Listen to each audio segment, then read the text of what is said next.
Naman sa 1 bilyong pisong umano'y halaga ng mga pekeng produkto na nasamsam ng NBI mula sa 17 warehouse sa Parañaque. Narito report ni Jay Sabale. Sa unang tingin, tila orihinal o authentic ang mga produktong ito. Pero ang mga footwear, damit, jacket at maging toiletries na laman ng 17 warehouse sa Parañaque City na pinasok ng motoridad, peke pala. Pero ayon sa mga otoridad, ang pinakadelikadong produktong kanilang nakuha dito ay ang mga facial cream at shampoo. Hindi kasi tiyak na ligtas gamitin ang mga ito dahil hindi dumaan sa pagsusuri ng mga eksperto. Maaari raw kasi itong magdulot ng mga sakit.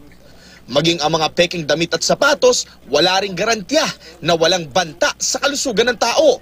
Sa taas pa nga ng isa sa mga warehouse na aming pinasok, may kwarto na tumatayong showroom, may lamesa, cashier, manikin at mga damit na nakadisplay. Sa mga damit ay nakadikit ang order slip.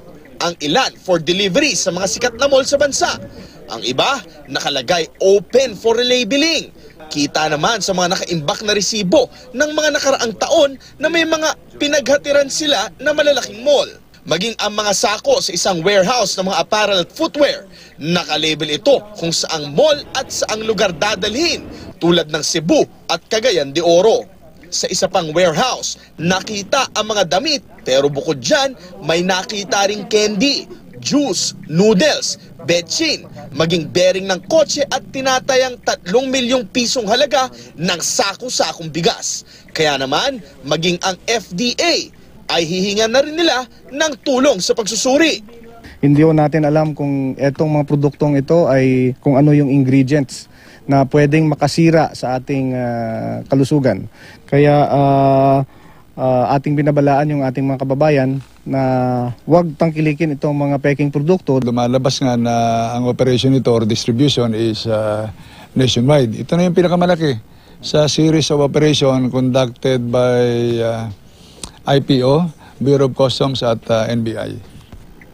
Ang trailer truck na ginamit namang pang-deliver ay hahawakan muna ng customs para sa gagawin nilang investigasyon. Ayon sa mga otoridad, maging ang mga malalaking malls na maaring pinaghatiran ng mga produkto ay may imbestigahan at padadalhan ng notice ng mga nabanggit na ahensya ng gobyerno. Jay Sabale, GMA News.